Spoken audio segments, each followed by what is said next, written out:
আমার ছেলেটাকে তো মেরেই দিল ওরা, একবারে পিটিয়ে পিটিয়ে রড দিয়ে মেরেছে, মেরে মেরে পিটিয়ে পিটিয়ে মেরেছে, কত কষ্ট পেয়েছে। আমরা চাই ওদের শাস্তি হোক, ওদের উপযুক্ত শাস্তি হোক, আমরা এটাই চাই। আর আমরা কি চাইবো ওদের কাছে?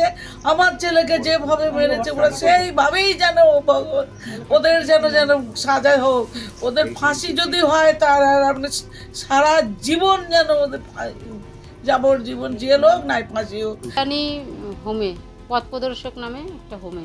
মানে কিসের জন্য ভর্তি করেছিলেন? উনি একটু নেশা করতেন, সেই জন্য আমরা ওকে ওখানে ভর্তি করেছি। কবে ভর্তি করেছিলেন? তো আগস্টের 28 তারিখে। তারপরে ওরা তো 45 দিনের আগে দেখা করতে দেয়নি, এই জন্য আমরা ওই ফোনে খোঁজ খবর নিতাম। তারপরে 50 দিনের মাথায় আমার শাশুড়ি মা আর ভাগ্নি, আমার দেওর 3 জনা গিয়েছিল দেখা করতে। তখন দেখা করে এসেছে, কথা টথা বলেছে। দিয়ে দেখা বলতে সে ম্যানেজার সামনে থাকতো, আরও 2 জনা ছেলে থাকতো, তার সামনে কথা বলাতো, মানে আদার্স অন্যভাবে যে ওকে কিছু জিজ্ঞেস করবে সেই সব কোনো সুযোগ ছিল না। হয়তো ম্যানেজারের ভয়ে হয়তো কিছু ও বলতে পারেনি। আমার শাশুড়ি মা টাকা জোগাড় করে তো যাবে, যেদিন যাবে তার আগের দিন মানে 26 তারিখে যাওয়ার কথা ওনার, 25 তারিখে সকালবেলা, এই 25শে ডিসেম্বরের দিন সকালবেলাতেই ফোন আসে, হট করে ওনার কাছেই ফোন আসে যে আপনার ছেলেকে আমরা কল্যাণী জেএনএম হসপিটালে ভর্তি করেছি, উনি একটু শ্বাসকষ্ট হচ্ছিল রাতে, আপনি তাড়াতাড়ি আসুন। বললো যে আপনার স্বামী এরকম ভর্তি, আপনি তাড়াতাড়ি আসুন। আমি বলছি কী সমস্যাটা কী হয়েছে, কিন্তু আমাকে কিছু বললো না। আমি বলছি শুধু শ্বাসকষ্টের জন্য তো আপনারা ভর্তি করেননি, নিশ্চয়ই কিছু হয়েছে, কী হয়েছে সমস্যাটা, কিন্তু বলেনি আমাকে কিছু। তারপর থেকে সুইচ অফ। তারপর আমার শাশুড়ি মা আর ভাগ্নি 2 জনা মিলে চলে গেল একদম হসপিটালে। ওরা গিয়ে অনেক খুঁজেছে, কোথাও পায়নি।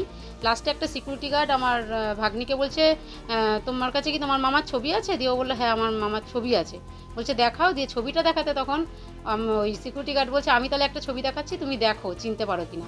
তখন ওই ছবিটা দেখে তখন ও বলছে এটা তো আমার বড় মামা। বলছে তোমার মামা তো মৃত, একে তো সকালবেলা 3-4 জন মিলে সেখানে ফেলে রেখে চলে গেলো। আমরা কত ডাকলাম চিল্লালাম, কিন্তু মানে ওরা একদম ঊর্ধ্বশ্বাসে গাড়ি নিয়ে পালালো।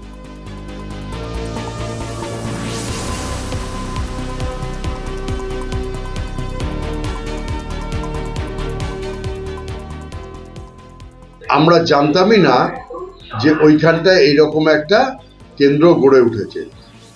আমাদের কাছে আশ্চর্য লাগছে যে এত গোপনে, এত সতর্কীকরণে কি করে ওইখানটা এটা গড়ে উঠলো।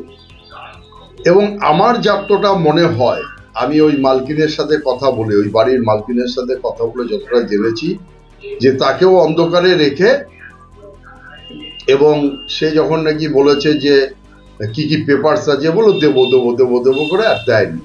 নেশামুক্তি কেন্দ্র হিসেবেই তার কাছে একটা এগ্রিমেন্ট করেছে।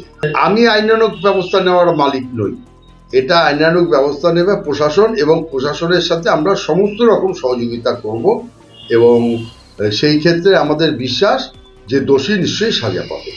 এটা তো অ্যাকচুয়ালি ইলিগাল।